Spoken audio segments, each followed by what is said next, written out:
Lahore high court کے justice شاہد جمیل خان نے عہدے سے استعفیٰ دے دیا۔ جسٹس شاہد جمیل خان نے اپنا استعفیٰ صدر مملکت عارف الوی کو بھیج دیا۔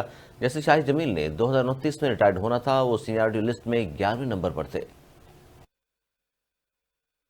پاکستان تحریک انصاف نے انٹر پارٹی انتخابات ملتوی کر دیے۔ بیرسٹر گوہر خان کا کہنا ہے کہ انٹر پارٹی انتخابات بانی پی ٹی آئی کی ہدایت پر ملتوی کیے گئے ہیں۔ انٹر پارٹی الیکشن سے امیدواروں اور ووٹرز کی توجہ عام انتخابات سے ہٹ سکتی ہے۔ پی ٹی آئی کے انٹر پارٹی انتخابات 5 فروری کو ہونا تھے۔ افواج پاکستان آرٹیکل 245 کے تحت الیکشن 2024 کے انعقاد میں معاونت کرے گی۔ متعلقہ علاقوں میں تھرڈ ٹیئر کے طور پر کیو آر ایف جیسی ڈیوٹی سر انجام دے گی۔ سول آرم فورسز افواج پاکستان کا عملہ محفوظ ماحول کی فراہمی کے لیے تعاون کرے گا۔ بیلٹ پیپر کی چھپائی کے دوران صرف سول آرمڈ فورسز پر پرنٹنگ پریس کی حفاظت پر مامور ہوں گی۔ پیپلز پارٹی کی انتخابی مہم زور و شور سے جاری۔ بلاول بھٹو زرداری آج شکارپور سے کشمور کندکوٹ تک ریلی کی قیادت کریں گے۔ مختلف مقامات پر جالوں کا لہو گرمائیں گے۔ چیئرمین پیپلز پارٹی جیکباد میں جلسے سے خطاب بھی کریں گے۔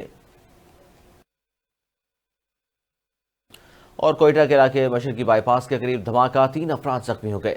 ہسپتال منتقل۔ کوئٹہ سمیت بلوچستان کے 3 اضلاع میں گزشتہ روز بھی